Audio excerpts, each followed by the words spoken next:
నమస్తే, welcome to I news. నేను హిమ. ఎప్పుడూ లేని విధంగా ఒక సంచలనం ఇప్పుడు వెలుగులోకి వచ్చింది. ఉగ్రవాదులను హతమార్చేందుకు బయలుదేరిన పాకిస్తాన్ వాయుసేన ఏకంగా తమ సొంత పౌరులపైనే బాంబులతో దాడి చేసింది.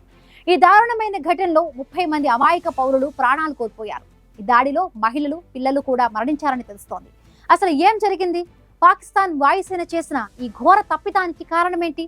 ఈ దాడిపై ఇప్పటి వరకు అధికారికంగా ఎందుకు స్పందించలేదు? ఉగ్రవాదులపై పోరాటం చేస్తున్నామని ప్రకటించుకుంటున్న పాకిస్తాన్ వాయుసేన ఇప్పుడు మన సొంత పౌరుల ప్రాణాలని బలి తీసుకుంది. సెప్టెంబర్ 22 సోమవారం ఉదయం పాకిస్తాన్ లోని ఖైబర్ పఖ్తూన్ఖ్వాలోని తిరాలోయలో ఈ దారుణం జరిగింది. ఉగ్రవాదులను లక్ష్యంగా చేసుకుని J-17 ఫైటర్ జెట్లతో వైమానిక దాడులు నిర్వహిస్తున్న పాకిస్తాన్ ఆర్మీ పొరపాటున కొన్ని బాంబులను పౌరుల నివాసాల మీదకి కూడా జారవిడిచింది.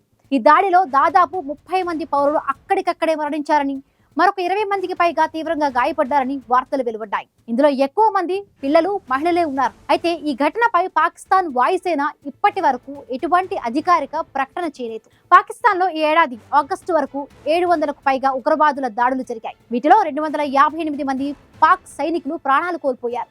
ఈ దాడులకు ప్రధాన కారణం తహ్రీక్-ఏ-తాలిబాన్ పాకిస్తాన్ అనే ఉగ్రవాద సంస్థ. ఐక్యరాజ్య సమితి ప్రకారం ఈ సంస్థలో 6000 మందికి పైగా ఉగ్రవాదులు ఉన్నారు. వీరికి ఆఫ్ఘనిస్తాన్ నుంచి సహకారం లభిస్తుందని పాకిస్తాన్ ఆరోపిస్తోంది. ఈ ఎయిర్ స్ట్రైక్ పొరపాటున జరిగిందా లేక కావాలనే జరిపిందా అన్న ప్రశ్నలు ఇప్పుడు తలెత్తుతూ ఉన్నాయి. వీటికి కారణం గతంలో పాక్ సైన్యంపై ఖైబర్ ప్రజలు తీవ్ర ఆరోపణలు చేశారు. తమను వేధింపులకు గురి చేస్తున్నారని ఆరోపించారు. మరొక వైపు ఖైబర్ ప్రాంతం పాకిస్తాన్ మాజీ ప్రధాని ఇమ్రాన్ ఖాన్ రాజకీయ కంచుకోట.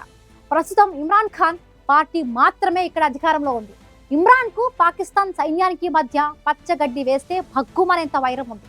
ఈ నేపథ్యంలో ఈ దాడి కేవలం ఒక పొరపాట లేక కావాలనే జరిగిందా అన్నది అంతుపట్టని ప్రశ్నగా మిగిలింది.